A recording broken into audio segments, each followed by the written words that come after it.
The best businesses in the world have what's called a unique selling proposition. How many of you have not heard this term? You've all heard this term? A couple of you have not.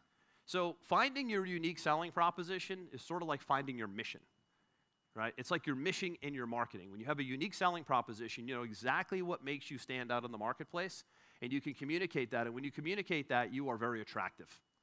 When you're very attractive in the marketplace, what does that lead to? Leads to more leads, leads to more prospects, leads to more sales, leads to the biggest thing of all, which is an asset in your business, which I'm going to talk about later, which is customers for life. It all begins in the messaging, right? It's sort of like that first impression. When you say the right thing in your marketing, it leads to unbelievable opportunity with customer development. So unique selling proposition, what do I mean? Trivia. Who's heard of this before? Fresh, hot pizza delivered in 30 minutes or less guaranteed. Anybody know who that is? Say it loud. How did everybody in the whole room know that in less than 3 seconds? Do you know how long ago this unique selling proposition was built? Anybody want to take a crack at it? Like decades ago, okay? It's Domino's Pizza, you're absolutely right. I've never been in a room, and I do this exercise a lot when I'm doing marketing training, big picture message training, USP training. I've always used Domino's as an example, and the whole room always knows Domino's. Now, how many of you know the Domino's story? No one. But how many of you know the Domino's message? Everyone. I'm going to tell you the Domino's story because it's actually a funny story.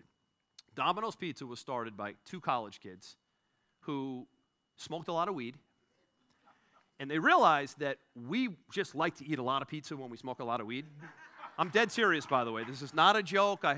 There's no end joke game plan here. And they said, we physically can't go get the pizza because we're just too high. And they said, how can we develop a pizza delivery model, and how can we get it here fast? Because we're hungry. We're damn hungry, okay?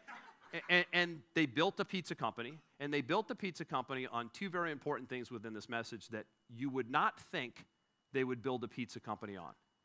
And does anyone know what the 2 big, unique selling propositions are inside this message?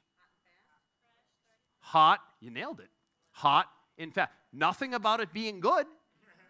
Heck, I don't even know if there's cheese on it, but it's hot and it's fast. And furthermore, it's guaranteed to be there in 30 minutes or less. Now, that's a true story. This is how the company was built. So it turned into a huge international, publicly traded conglomerate. This is a very rich company. Now, the other funny part of the story is, do you know why that's not being used anymore, this messaging? Because there were too many damn car accidents trying to get the pizza there in 30 minutes.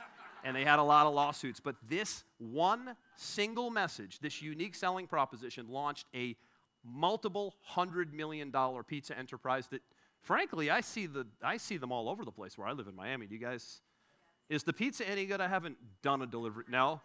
It's still not good after all this time? But it's still hot and fast, right? But do you see where I'm going with this? This is the most instructive example you can have. What is it about you? Now, they could have said we have the best cheese, we have the best crust. They could have done all that, but what would have happened? They would have sounded like everybody else.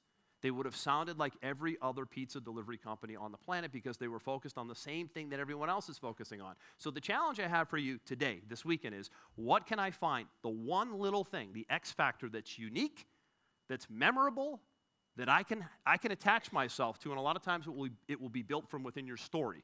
And I know later on after lunch, Jeff's going to get more into story and how to integrate story, but these guys had a story. That marijuana story that I told you, that's a real story.